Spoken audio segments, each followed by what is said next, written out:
No one dared to ask Jesus any more questions. I wonder why. In two other Gospels, the question was the same: which is the greatest commandment? And Jesus answered as he did today.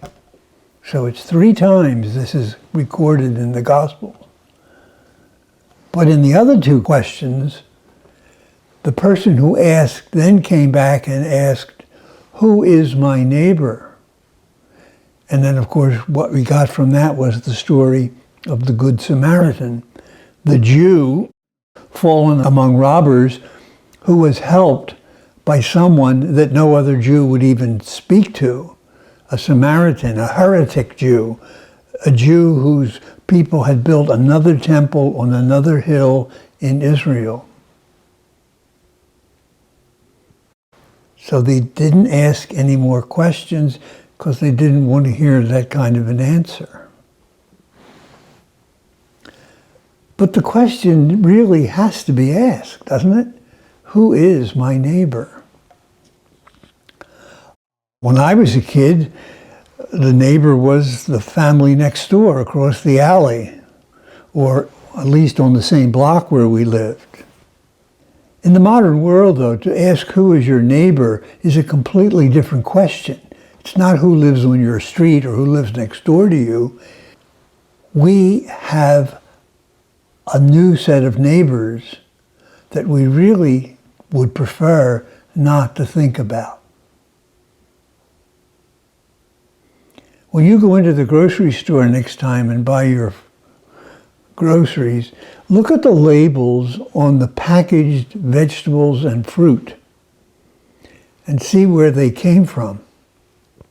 They didn't come from across the alley or on the same block or even in the field next door. They came perhaps from another continent. The people who planted and cultivated and harvested and shipped that food are our neighbors. We rely on them. We cannot avoid anymore admitting that we are all united in one family. So to ask who is my neighbor is a very dangerous question. And that's why they didn't ask it. And that's why we don't ask it, really ask it.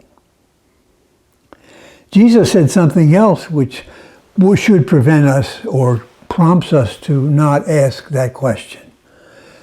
He talked about his Father, and then one day he changed the adjective from my Father to our Father. In other words, Jesus made all our neighbors our siblings. No wonder we don't want to ask that question anymore. But we need to ask it, because if we are neighbors to everyone on the planet, if we are siblings to every person who exists in this world, we are responsible for them as much as they are responsible for us. But in our case, we hold more power and more control over our lives than they do, and so our responsibility is the greater. And that's why in a political situation, in a government which is a democracy, we need to be concerned about our neighbor, whether it's the one next door, down the road, or across the ocean, because it's our responsibility.